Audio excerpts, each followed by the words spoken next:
Hello, good morning, good afternoon, good evening, depending on where you're joining from today. Thank you for joining our weekly live stream to discuss digital transformation stuff. My name is Eric Kimberling. I'm the CEO of Third Stage Consulting. We're an independent consulting firm that helps clients throughout the world reach their third stage of digital transformation success. Very excited for today's topic, which is Moneyball, the power of business intelligence and analytics. And what's really cool about this topic here today is we're going to dive into the power, obviously, of BI, analytics, predictive analytics, and just data in general. But we're going to do it a little bit differently here today and kind of come at it from two angles. One angle being the sports side of things, which is in some ways a lot easier to get your arms around how data and analytics can be used and harnessed to make key decisions that are all about winning and losing. So very black and white, either you win or you lose. And that's what's fascinating to me about the sports industry and data within the sports industry. So we're going to start off by talking about predictive analytics and BI within sports, but we're going to shift gears in the conversation and talk about how businesses and organizations can apply that same philosophy and competency to running their own businesses. But I'm really excited for that conversation. So I'm going to introduce our guest in just a moment. But before I do, a couple logistical things. First of all, we are streaming live, as I mentioned, and this interview will become part of our weekly Transformation Ground Control podcast, which gets released a week from tomorrow. So you're part of the live production of the podcast by being here today and joining us. So thank you very much for being here live with us. And also, speaking of being here live, if you have questions along the way, anything to do with BI and analytics, whether it's sports related, business related, or just anything to do with BI or analytics, I'd love to hear your questions along the way. We're going to take audience questions throughout the conversation. I'll get us started with my questions, but then we'll shift gears and turn to the audience. So please drop in the chat at any point along the way any questions or comments you have. And while we're getting started, though, too, speaking of the chat, if you don't mind just dropping in the chat where in the world you're joining from today. We'd love to see where the global digital transformation community is joining from today. We typically get people from all over the world, so it's always fun to see where people are joining. So please drop in the chat what city and country you're joining from today. I'd love to hear from you there. So as I mentioned, today's topic is Moneyball, the power of business intelligence and analytics. If you're wondering why I came up with the name Moneyball, I did not come up with the name Moneyball. I stole that title from the movie called Moneyball, which was about it starred Brad Pitt, and it was about analytics and measuring performance in sports. So I thought it'd be a good title to borrow. We'll call it borrowing instead of stealing. I was borrowing the title from Brad Pitt and the movie about sports analytics. So to join us in the conversation was someone that I actually found on TikTok. So I would not have known of Anthony if it wasn't for his TikTok channel. He has an awesome TikTok channel. I'll let him talk about the channel and how to find it. But I was just scrolling through TikTok one day, like I always tell my kids not to do. I was just sitting there aimlessly flipping through my channel, and pops up on the screen or on my feed. One of the videos that Anthony did was about the NFL, and this was right in the NFL season, and it was about football, American football, and how some of the data around players that are more likely to get drafted, I think, was sort of the theme. There was some analytics he had in there about that. But I'll let him describe it in more detail. But just as a kind of a fun fact, I did find him on TikTok and wouldn't have never probably crossed paths if it wasn't for TikTok. So thank God for social media, even though I complain about it to my kids all the time. So I'd like to introduce Anthony Adeleke from PCI Government Services, and he's the Director of Data Analytics at PCI Government Services. So Anthony, thanks for being here today. Thank you. Pleasure is mine. So excited for today's conversation. This is a totally different conversation than I've done before on these live streams. And you and I have been sort of talking about this for months now, about having you on the show and what kind of topics and threads we could talk about and questions I could ask you. So appreciate you being here. But before I dive into some of these questions about BI and analytics, maybe just tell us a little bit about you and your background. Okay, sure. My name is Anthony Adeleke. I am the Director of Data Analytics for PCI Government Services, which is a government consulting organization here in the DC area. Specifically, we're in Reston. Some of you might know that Reston is the Silicon Valley of the East Coast. I have been there for about 3 years now. So far, so good. And I've really helped grow the data analytics practice and some of the data analytics projects. I like to think of my career in data analytics as a series of very fortunate accidents. If you were predicted to me you had told me 5 years ago that I would be, a Power BI expert and teaching people, I would have said, "What? What are you talking about?" But a lot of very fortunate, interesting things happened to my career, and sometimes your career is just about being in the right place, at the right time, being part of this data explosion that we're going through right now. We'll talk about that more in the when we'll talk about what's going on in the government world. So yeah, I mean, I'm enjoying the wild ride, but it's really been a lot of fun. Like I said, I live in Washington D.C. I have my wife and I'll say 1.8 children because I'm about 2 months away from being a dad to a second kid. Cool. Congratulations. Thank you. And I have she's right behind me, my 12-year-old dog. So she's been a great one. So you've got a full house there. It sounds like a very full house. Right. Well, great. Well, that's great to have you here. So you mentioned, I'm just curious, you mentioned how you didn't really think you were going to end up in this field. How did you end up in the world of analytics? And just to back up for a second, I don't recall if you just said it now, but I remember seeing on your profile that you studied law originally. And then you got into analytics. So how did you make that nonlinear adjustment from law to analytics? How did that progression happen? How did you get into this field? I am a lawyer. I went to law school, passed the bar. I still pay my bar dues, even though I don't practice law per se. But yeah, it's been an interesting path. So I was one of those people, I graduated in 2003. And there was like a soft recession back then, and everyone was like, "Oh, the jobs aren't really plentiful, so let's go to law school." And I started law school sort of being 50-50 about whether or not I wanted to practice law. By the time I graduated law school, I was 100% certain I didn't want to practice law. Not because it's not a good field. It's just I don't think it really suited a lot of my talents and my interests. So I went past the bar. Passed on the first try, and I've been a lawyer since over a decade now. But yeah, it just wasn't really sort of my interest. I do sort of backing up. My undergrad was in international economics and finance, so I do have some quantitative abilities there. A lot of people joke that people go to law school because they can't do math, and that was the furthest from truth. I always did pretty well in math. So at least in my case. So I think I sort of found some of the practice of law a little bit hard for me to swallow because, in math, there is an answer in most cases. In law, there's either the typical answer in law is it depends, Right. So I think conceptually it was just not really some of my interest. Again, most of my friends are lawyers. It's a great field. It just wasn't for me. But after law school, I went into consulting, and I was always in consulting, usually some sort of financial consulting. I worked primarily for government agencies or supporting government agencies in the DC area. And after doing that for a few years, I actually worked specifically more in the procurement space. So there was some bleed over of law, making contracts, but also sort of analyzing the financial implications of those contracts, making sure the government is buying the right tools at the right price and helping them evaluate those types of things.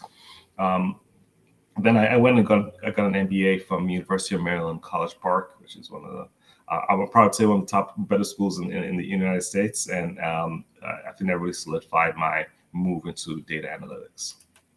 Very cool. Yeah, that's a cool, like many of us, a cool story of how you sort of stumbled into something that played to your strengths, but wasn't necessarily part of the master plan from the start. It's very interesting. Exactly. Yeah. So I guess as we dive into it, then. For those of us joining here today that maybe don't have a deep background in business intelligence or analytics, maybe could you give us just a basic sort of a layman's overview of what exactly business intelligence and analytics are? Sure. I'll sort of dissect those two things. Business analytics, business intelligence, and business analytics are related, but one is a subset of another. So business intelligence essentially just refers to the technologies, processes, and strategies used by organizations to collect their data so that it can now turn into informed business decisions. So an example might be for a coffee shop. They want to know, first of all, things like how much are we selling on a daily basis? When are we selling them? What is the profile of our customers? Okay, so you sort of collect all those information, and then the next step is when you start actually analyzing the data. And And analysis can take many different forms, but if I would say the analytics side is when that refers to the presenting of data in a way that helps your business understand your performance, identify trends, and then help you make better data-driven decisions. Right. Yeah. Very good. And it's an interesting arena or domain just because so many organizations have had decades now of automation and some sort of digitalization of their processes to be able to capture this data. So now you finally have these powerful tools that if you do it right, you can actually make sense of some of that data that you've been accumulating or hoarding, depending on how you look at it as an organization over decades. Yeah, there's so many organizations that have so much untapped data at their disposal, and I think that's what makes this field and time very exciting because I think people really start to understand the power of data and how it can help transform your business essentially. Yeah, absolutely. So just turning to our audience here, just giving a quick shout out to people joining here live. We've got Ryan from Denver. Thanks for being here, Ryan. James from Hereford, UK. Caesar from Mexico. Precious from London, England. Mohammed from Iran. I'll call him Bon because I can't pronounce his full name, but Bon from Hellebrand, Germany. I've got someone from Alberta, Canada. Bloomfield, Connecticut. India, Alberta, North Carolina. Daytona Beach, Florida, UAE, a lot of different places here. So thanks for joining throughout the world today. Glad to have you all here. And as I mentioned before, if you have questions as we go here, please feel free to drop those in the chat at any point, and I'll start pulling from the audience questions here in just a couple moments. So you've given us that overview of BI and analytics and sort of how you got into this field. And what I thought we'd do today is I thought it'd be an interesting contrast, if you will, to talk about sports and how analytics play such a big role in sports. And what's fascinating about sports is not only is it entertaining to watch, and a lot of us are interested in sports, and maybe even more so than business, but watching and talking about data in the context of sports is super fascinating because it's cut and dry. Either you're winning or losing, and it's very clear whether or not your data analytics are working, or if you're making the best use of it. And then I want to dive into that first, and then I want to shift gears and talk about your role, sort of your day job, doing business analytics or analytics and BI within the world of government, which in some cases you could see as sort of the other side of the spectrum, which is, it's not a clear-cut winning and losing sort of proposition. It's not a clear-cut profit motive like you might have in the public sector, in the private sector. So it'd be kind of interesting to talk through that contrast and figure that if government can find ways to leverage some of the sports stuff that we're going to talk about, then chances are pretty high that most organizations can leverage BI and analytics in a similar way. So before I get into that latter part of it, though, I mentioned before too how I found you on TikTok, and you have some really cool videos that dive into the analytics of different sports things. Like the one I just saw last night or yesterday when I was preparing for today was one about track and field and how the stature or the physical build and the physical attributes of sprinters have evolved and changed over the years. You have another series, and yet a bunch of them that you have. In the way I first found you was some of the ones that you have around the NFL or the National Football League, which is American football if you're not in the U.S. or don't know what the NFL is. So maybe let's start with the NFL and American football. What are some of the, if we just start at a high level, what are some of the most interesting things that you found through the use of analytics? What are some of the interesting findings that you found in your analysis over the years?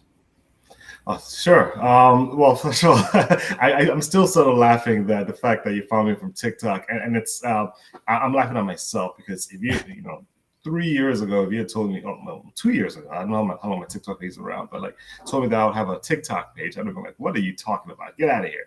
But I did get on TikTok. I became very addicted, but I repurposed it for a lot of my data analysis. It's just a passion project of mine. I love American football. It's one of my favorite sports to watch. I'm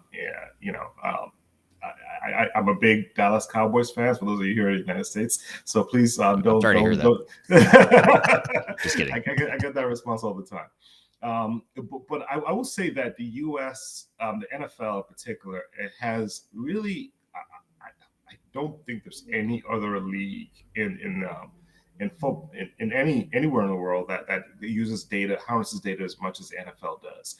And everything they do is everything is measured, so a lot of my videos that you saw centered around what's called the NFL Combine. And the NFL Combine is essentially a place where all the players come in from the U.S. universities where they play, which essentially is, for lack of a better word, a farm system for the NFL. So like all the players playing in college, and then those that are deemed good enough are invited to the combine to showcase their talents, because there is a big difference between being really good in college or excel in a certain system and being able to go to the play in the National Football League. So the National Football League has this whole exercise where people go in and they are tested on a whole series of different tests, different physical exercises, everything from the 40, which is see how fast they can run a 40-yard dash, to how high they can jump vertically, how far they can jump horizontally. That's called the broad jump. And also how many times they can bench press and do some agility drills. And I don't know any other sports league that has that kind of organization and thought process behind how they choose players. I think a lot of the other teams, a lot of the leagues, I'm also a big English Premier League guy. They sort of just look at kids growing up and see how they play and then decide who's going to be on the team. But the NFL does a lot more than that. Not only do they watch them for copious amounts of tape and analyze their college stats, but also come in and physically test them. And oftentimes what you find is that there are people who are maybe were marginal players in the university system. Based on the tests, they're now one of the first few selected, and vice versa. You see a guy who's very productive in a controlled setting, which is university, but they either are selected very late or not at all because they didn't meet some of the different physical tests. And in terms of key insights that I found, this is something that can be translated to business as well. Is there are a lot of things that we consider are important, but aren't really as important in the bigger scheme of things. There might be other things that actually are bigger indicators of success. And a key example might be the 40-yard dash. So one of the things that everyone cares about is how fast can the player run, 40-yard dash from basically being in the starting position to the end. And that gets a lot of discussion. Oh man, this guy's so fast. He runs a 4.3, he runs 4.3. And people think that your speed actually dictates what kind of football player will be. But my data actually found that that's not always the case. That the best predictor of what kind of player would be is how far you can jump, your broad jump. Yeah, I mean, a lot of people don't think about that, but what it shows is your explosiveness, your leg strength. So there are a lot of things that are sexy stats that you really, when you sort of take away, you peel back the onion, they're not always that. They're not always related to your final goal. I mean, oftentimes what you do find is that people who are very fast also have the ability to jump high. But if you have to choose one, you jump high or far, but you want to go with person who has more jumping ability than just raw speed, because this is the NFL. You have 11 players on the team. Nobody just runs in a straight line. I mean, you don't have that ability. Sometimes you're gonna have to run into people, run around people. So that negates the usefulness of your 40 time. So that's just one example that I found, and it's just something that it's been a passion project of mine. I love the NFL draft. The NFL Combine is probably one of my favorite TV activities, and luckily there's a lot of data out there, and I can, analyze it and create cool dashboards around it. Yeah, absolutely. And Ryan on LinkedIn made an interesting comment, which it's a good comment, but it's also funny because I recently saw the video of my kids showed me the video of Tom Brady running the 40-yard dash in his combine, and you watch that video, you would never guess that that's Tom Brady. There's no way in the world that that's Tom Brady running that 40-yard dash. I don't know if you've seen it or not, but it's super funny. He looks really slow. He just looks clumsy. He just doesn't look like a professional athlete, let alone arguably the greatest, NFL player ever to play. Arguably, of course. I don't want to argue with Troy Aikman and all the great Cowboys quarterbacks over the years, but yeah, so I think that's super interesting, and I think it's a good reminder that the things that you think might be qualitatively might be the most important things oftentimes aren't, and that's the beauty of data, is it sometimes tells a different story than what your gut instincts might tell you. Um, 100%. what about and this is a true, this is a comment or a question that applies to sports and to just organizational management and leadership in general. But what about the chemistry? How do you've got these measurable attributes that you focus on in your analysis. Do you ever look at things that are harder to measure, like a lot of times the NFL or any professional sports team, it's hard to create that chemistry. You've got great individual players, but that doesn't necessarily mean that that's going to be a great team. And are there sort of those, I hate to say qualitative because that negates the whole point of today's conversation. We're talking about quantifiable stuff, but is that something you ever look at? Yeah, I mean that's really hard to incorporate. Yeah, I mean my belief is if it can be measured, then maybe you shouldn't take into consideration. And I do understand that there are always some intangibles. There are lots of players who test off the charts that don't always do well, etc. And some of it might just be a function of scheme. Yeah, this person is good, but is this person playing to the strengths of your scheme? When people say chemistry, some of it is just being able to identify where to best deploy people. So I would love to be able to do some of that, sentiment analysis, I guess, about how to incorporate some of the intangibles. I mean, that's where like coaching matters. I think you probably want to spend more time on who is going to be the coach rather than looking at some things like chemistry, because a good coach sort of does a better job of being able to change the dynamic of the team. That's a good point. That's not really up to the individual players necessarily to create that culture or to create that chemistry. It's the leader or the coach, in an organization or on a professional team. That's a good point. So in addition to the broad jump, the importance of the broad jump and the lesser importance than we might think of the 40-yard dash, what are some other findings that you've found as we talk about American football, since we're on that topic? And then I'll shift gears and ask you some questions about track and field as well and some of the analysis you've done there. But are there other interesting findings that you've seen over the years or in your analysis of these different data sets? Yeah, sure. So I ended up creating this dashboard, and I'll see if I can share my screen here. Sure. And this you might follow this under the tool of being saying duh, but height is one of the biggest predictors of whether or not you're going to be drafted, and also your long-term success in the league. I mean, it's I hate to say it, sorry, but there is like a certain obviously excess height doesn't really help you, but there is like a certain like height range, typically anywhere from like 6 foot to about 6'4" is like the sweet spot of where you want people to be. Anything bigger than that, anything higher than that is you start to negate athletic ability, and that's some things that I found, and that is across a lot of different positions. I created this thing called NFL reality check. Basically, what are the odds of you being drafted based on certain measurables? And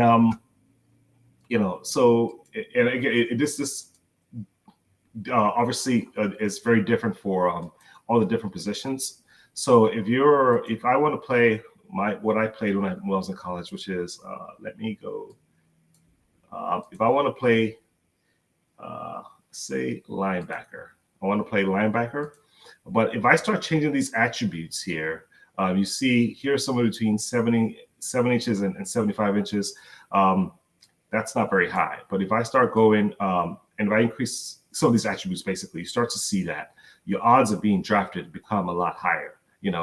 This might not seem like a lot, but if you have a 14% chance of being drafted, and this is considering the whole basket of players who get invited to the combine. That's pretty good, That is. So that's 10. And keep in mind, the people that get invited to the combine are the elite of the elite of the elite at college athletes. So they come in, but if you start seeing some of these different attributes, like if you if you run a 4.42 as a linebacker, you're definitely getting drafted, and if you're within this height range.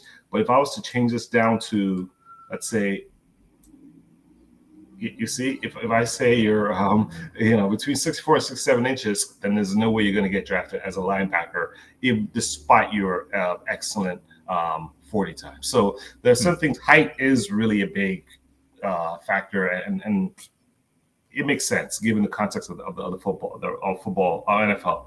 Lots of big guys. You need to be able to move around and see the field. And if you don't have the height that's needed, you're not going to be very, very productive. So that's just one example. Yeah.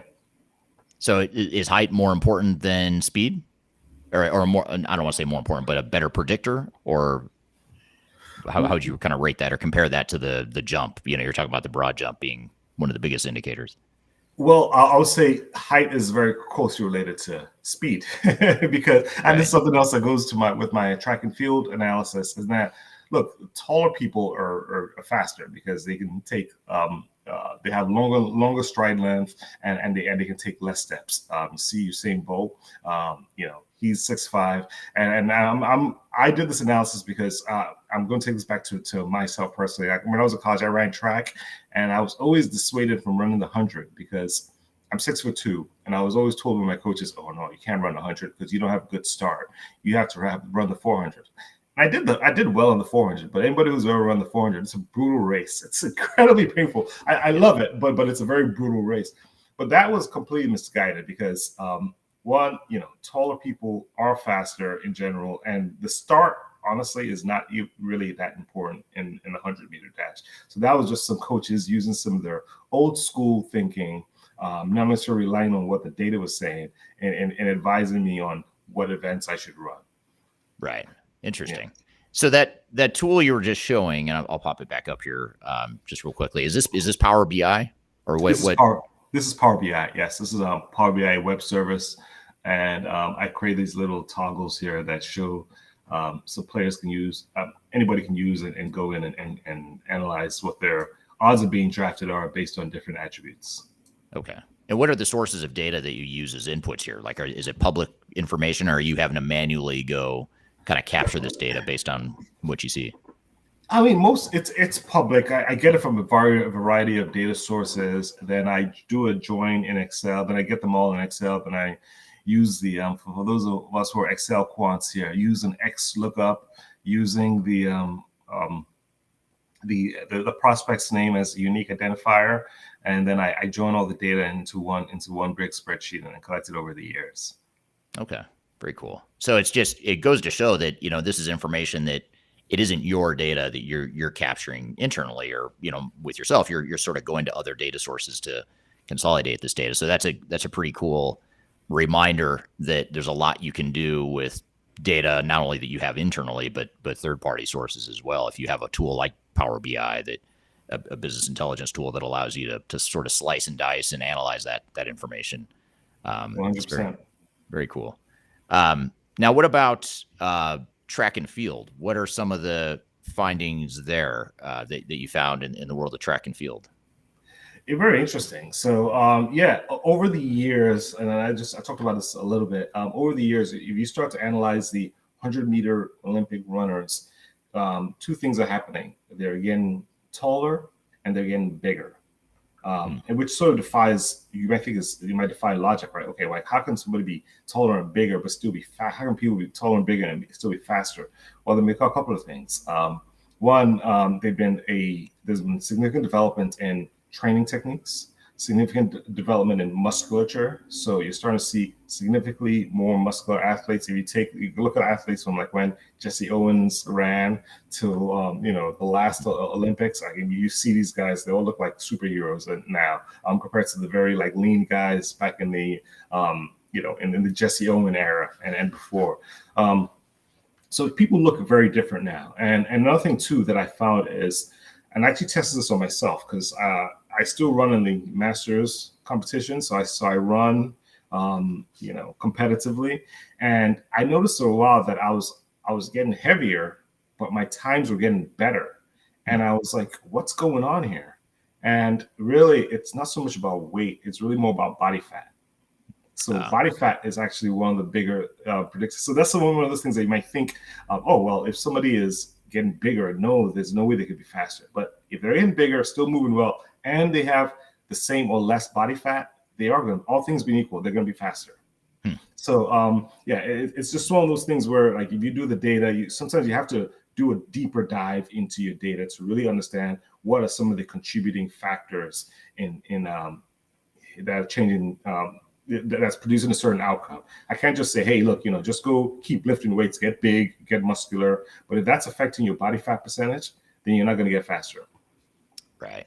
Right. Yeah, that's interesting. And it is in some ways counterintuitive because I would have assumed shorter, smaller, more nimble, that's going to be better. But now that you describe it and explain it, what the data shows, that also makes sense, that more muscle mass, less fat, bigger size, more explosiveness, that I assume that translates into more strength and explosiveness that would make you faster too. Exactly. That to have more muscle endurance, so they don't get as tired as the smaller guys who are less muscled. So yeah, a whole series of factors. Right. That's very interesting. Now, so these are some of your findings from the world of sports, and again, it's in some ways easier for us to get our heads around some of this data because you can look at the results and know, is my team good? Is that player good? Are they winning or losing? It's a little bit more of a black and white, cut and dry sort of proposition. But your day job is doing this sort of data analysis and using BI tools for government entities. So, and in my mind, maybe I'm wrong, and maybe you have data to refute what I'm saying here, but it feels like in the government space, it's sort of like the other extreme, which is it's not as cut and dry whether or not you're quote unquote winning or succeeding in government. So what are some examples of ways that you see your clients and that you train your clients in the government and public sector to use data and to maybe have that sort of mentality or more of that mentality that sports franchises might have?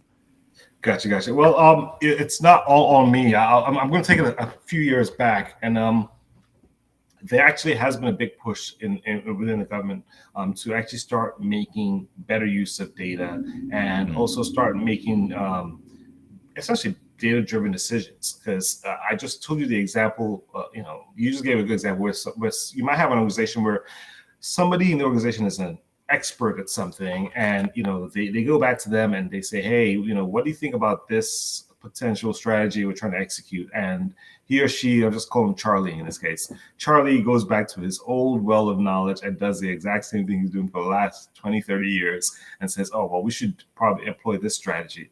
But in reality, the data might not support that. I gave the example of, my coach is telling me that I couldn't run something, I couldn't run the 100 meters because shorter athletes were better, but the data doesn't support that. They just thought that was something that they intuitively knew, but sometimes you have to go to the actual data. What does the data say, and can that support it? Can it be supported?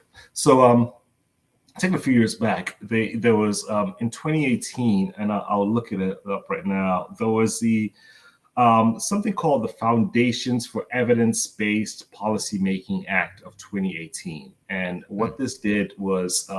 And it was enacted by the U.S. Congress, and it essentially created the chief data officer role within the federal government. So there is actually now a role of the chief data officer, and it's the responsibility for he or she to make sure that the federal government is tapping into their data and being able to make the best decisions. And if you start looking at any of the strategic plans, fast forward a few years, start looking at any of the strategic plans for any government agency. I dare you just look it up. Like, let's start from 2022.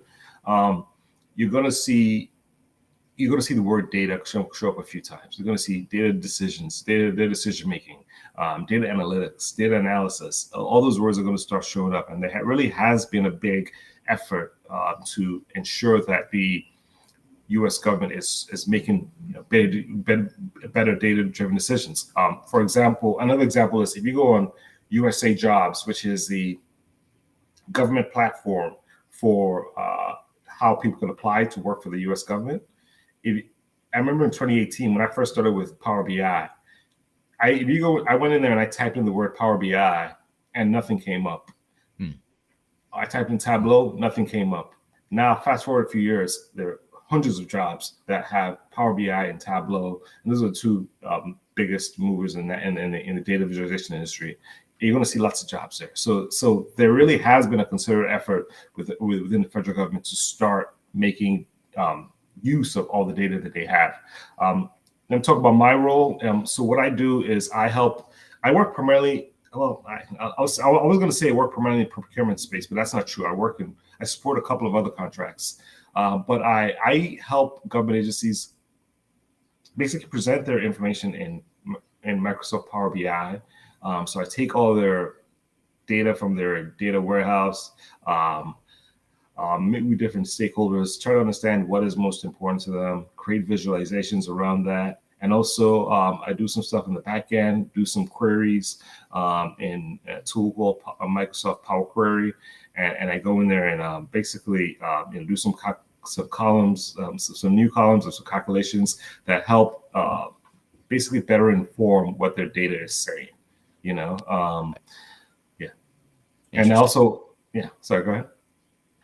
Are they mostly using sort of older legacy systems that they're pulling the data from? I know you mentioned data warehouse is one source, but is there sort of like a standard or a typical average profile of a government entity and where they're getting the data from? So in other words, are they using BI tools as a substitute for truly modernizing the systems they have, or is it sort of a mix of both, or how does that look? Yeah, I'll say it's a mix of both. I mean, again, it really all varies from government agency to government agency.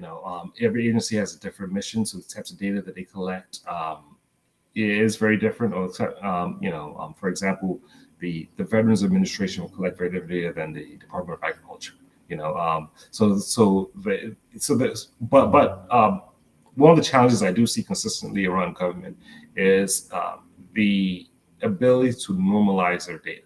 So what that means is there a way that you can essentially go back and tap into all your historical data and then say, okay, this is information that I want to see here. I want to see let's just choose, I'm going to make up some fake data in agriculture. I want to see cows. I want to in one column. I want to see chicken, poultry in one another column. I want to see sheep in another column, and I want to see farms that raise these animals in another column. That type of information could have been collected, but would have been collected in many different ways over the years. So how do you go back and normalize all that data? Some people call it bovine, some people call it chickens, some people call it rams, like what information are you trying to collect and how can you normalize all that? That really is, that is incredibly complex. I'm not doing any justice by how little I'm just talking about it, but that really has been probably the biggest challenge that I see with a lot of government agencies. A lot of them have done a good job of trying to go back and sort of like restructure their data to allow for some of this like querying and analysis and now being able to put into different BI tools, but that is really still the challenge that a lot of government agencies are still facing. Yeah, that's a good point. And Gassan on LinkedIn has a similar comment or kind of something along that same thread, which is BI becomes a challenge when multiple systems exist that interface but do not integrate in real time. Is that is that a dynamic you've seen or anything you would add to that? 100%, 100%, so it's not just, you have to be also like, in the best environment, you would have your BI tool, whether it's Tableau, Power BI, and it would read a specific data source, and that would be seamless. The data would just be fed into Power BI. Power BI will spit it up and give you the visualizations. That is an ideal world. What I find is that's really the case, because to your point, there might be some legacy systems that your tool can't tap into, or maybe your data has to be now exported from whatever system and then put into like Excel or CSV file and then put into your BI tool. So it really all depends. That is the ideal situation doesn't really exist in many cases.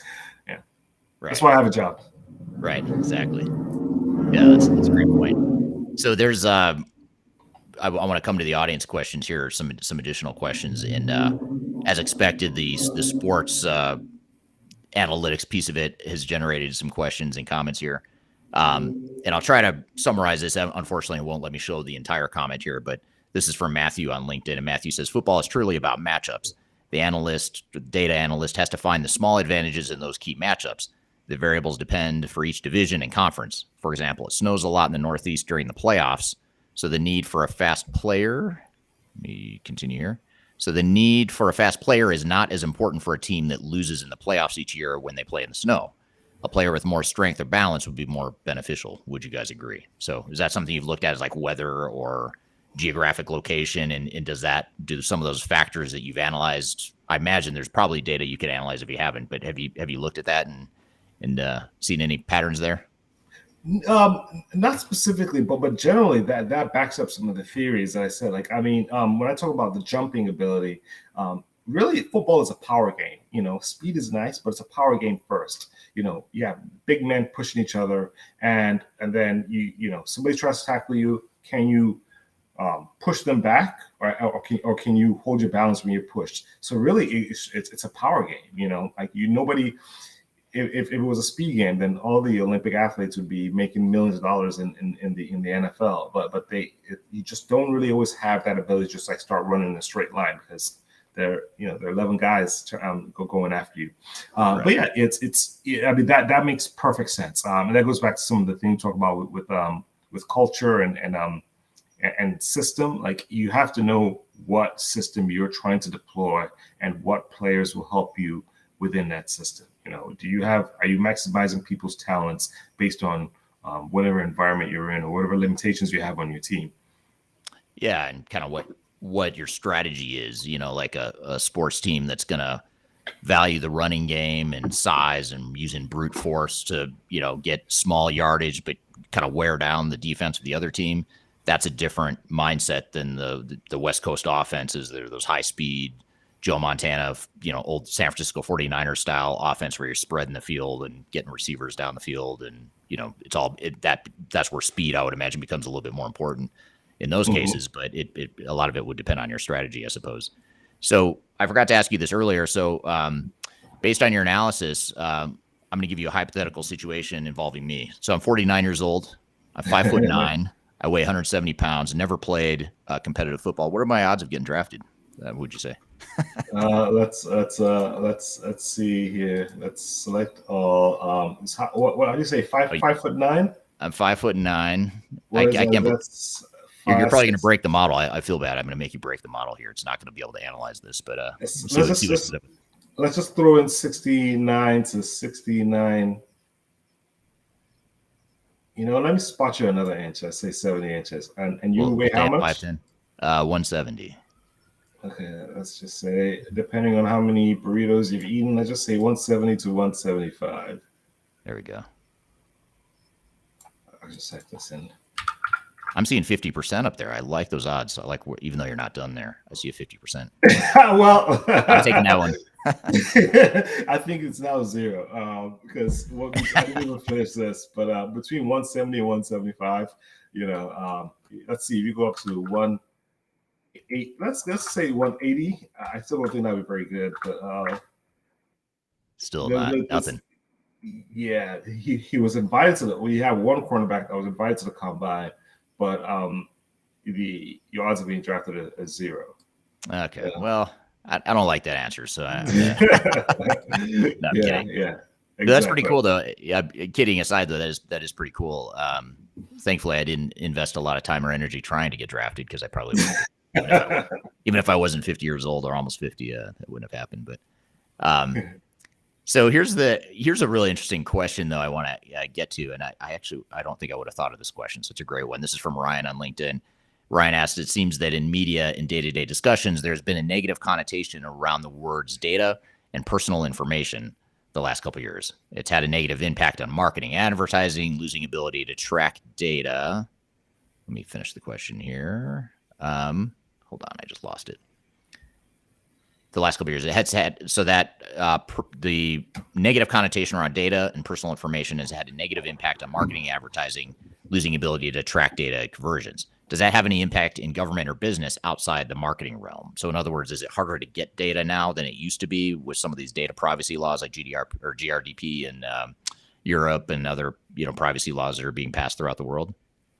Yeah, that's a good question. I have seen an explosion in like health, in like personnel and HR analytics. I haven't really had to dive into any of that. A lot of mine is more operational based. So I deal with things that are, that might be sensitive, like how many contracts a company has. That's some of that is like sensitive company data. but I don't really get into a lot of the like personal personal data. I would imagine that there are that is an issue, and that there are some obviously provisions that have been put in place to make sure that people's sensitive data isn't getting out. But yeah, I haven't seen that. And generally, I think the U.S. government does a pretty good job of sort of keeping your personal data away from stuff. There's a whole set of like rules and procedures around that, and probably more so than I've seen in private sector. Yeah, I could see that being a big deal in sort of business B2C or business to consumer sorts of processes or data sets or e-commerce. I would imagine that's where you're probably going to see more limitations or more challenge versus a B2C or I'm sorry, a B2B organization that sells to other companies or other businesses, or a government entity or public sector organization where the personal data isn't as important or relevant to potentially as important or relevant. Yeah. That's pretty interesting. Here's a question from Jordy on LinkedIn. And again, more of the questions are coming back to sports, which I had a feeling might happen, which is great. So Jordy says wins above replacement, the acronym is WAR, is a newer baseball stat that measures a player's value in all facets of the game by deciphering how many more wins he's worth than a replacement level player at his same position. Do you foresee this style of stat becoming a measurement in the business world related to hiring and promoting employees?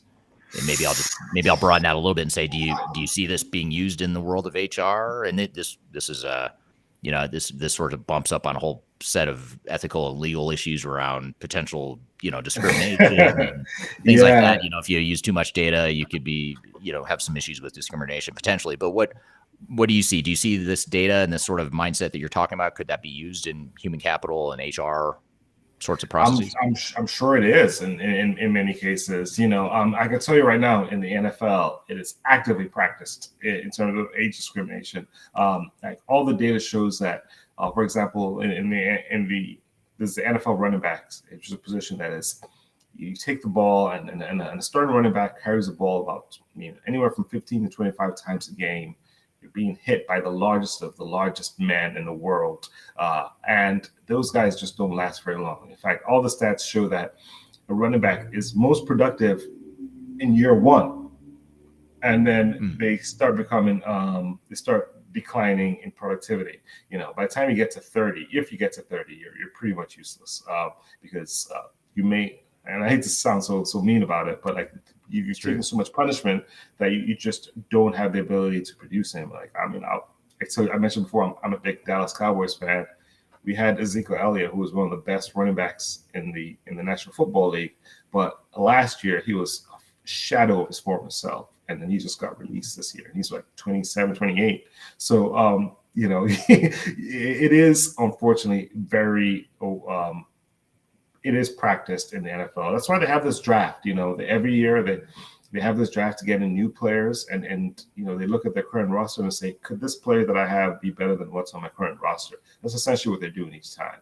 And if he's better, then I could get arguably more wins. So it is being practiced in many regards. In terms of the business world, people have to sort of make that decision, and I think it is, but maybe no one says it in the most vivid terms. It's yeah.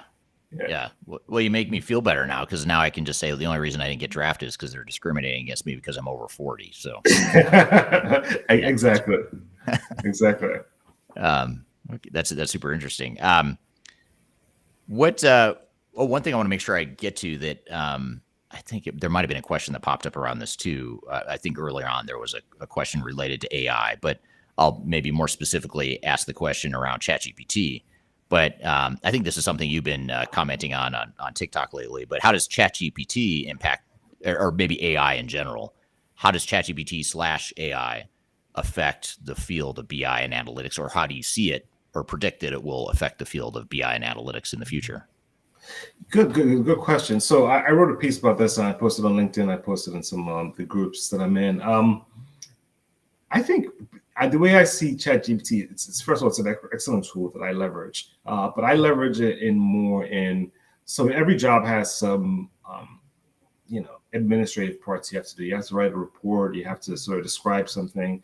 What I do in what I've used ChatGPT for is I just say, okay, I executed this, and I describe a vague practice, something I did. Like, could you highlight to me the steps that were taken? What steps would have been most? I asked ChatGPT, what steps did I take to undertake this process? And then it gave me a very detailed and I would say 85% accurate description of all the steps that I did to create this process. So in my case, what I did was I connected Power BI to a certain dashboard, and I wanted to a certain data warehouse, and I wanted to stress to some of my clients. I also want to create a process flow. I don't want to stress to my clients, the importance of the stability of the data source.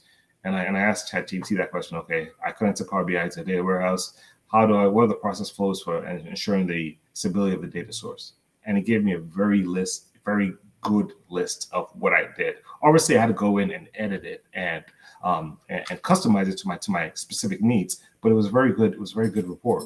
One of the things that I see ChatGPT doing, and it's sort of a quandary here, is that same report is something that I would have probably assigned to a junior resource before.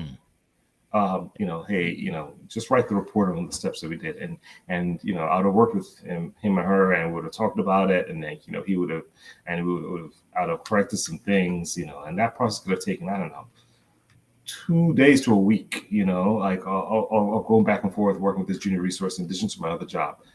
When I worked with ChatGPT, that took 15 minutes. 15 minutes. It was about 2 minutes of me coming up with the question, ChatGPT giving me the answers, me copying and pasting, and then me reformatting it. Okay, maybe I'll say 30 minutes.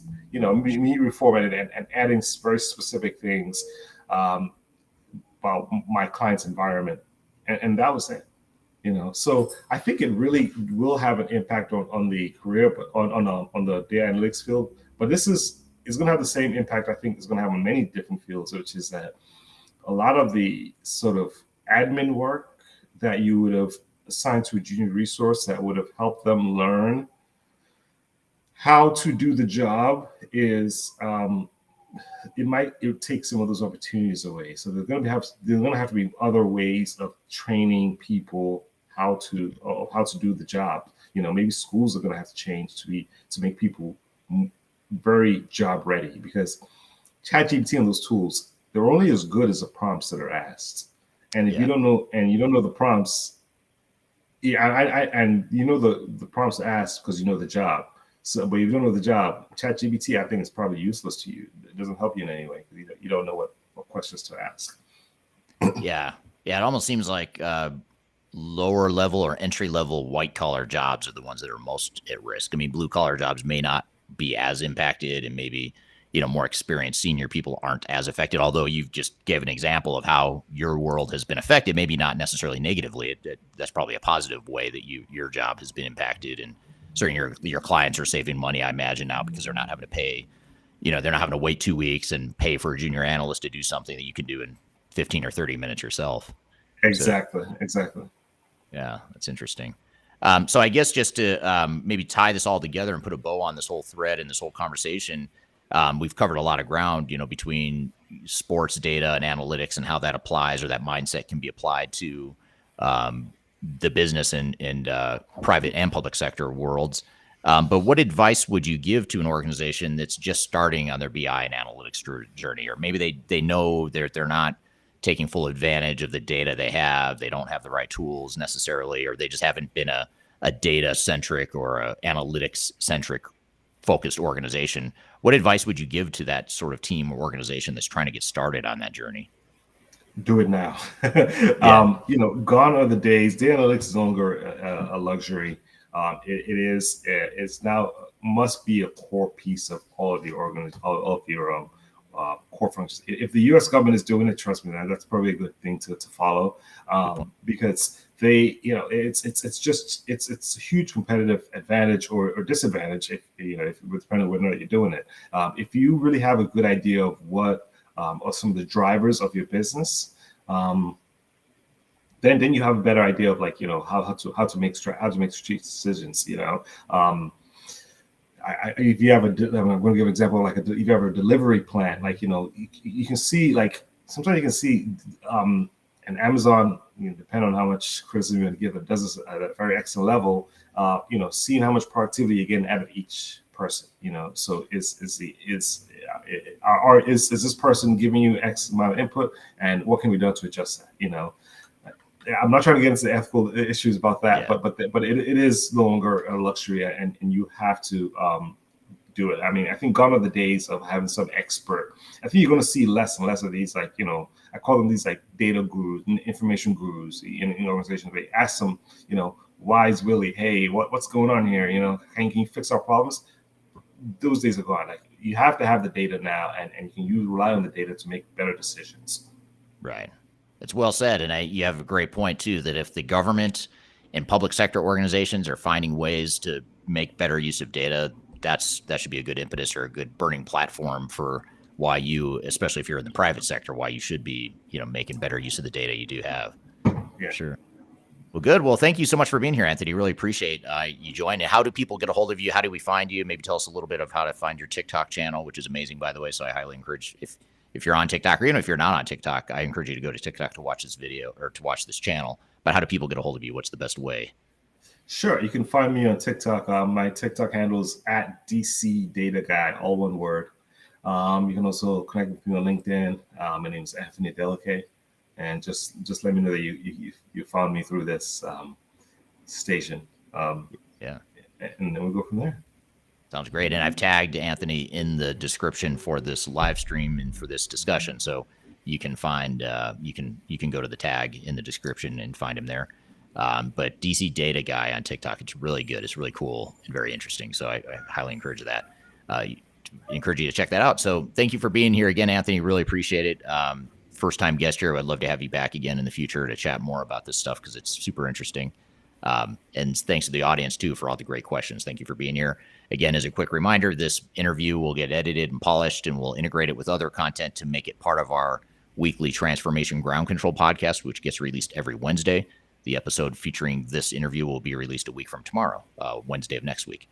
So be sure to check that out if you don't already. You can subscribe to that on audio podcast platforms throughout the world, and it also streams to LinkedIn, YouTube, Facebook, and Twitter as well. So thank you for being part of the production here today. So thank you, everyone, for being here. Hope you have a great week, and we'll see you next time. We do this live stream every week, same time, same place. So be sure to join us, and we're always covering different topics related to digital transformation. So hope you have a great week, and we will see you all soon.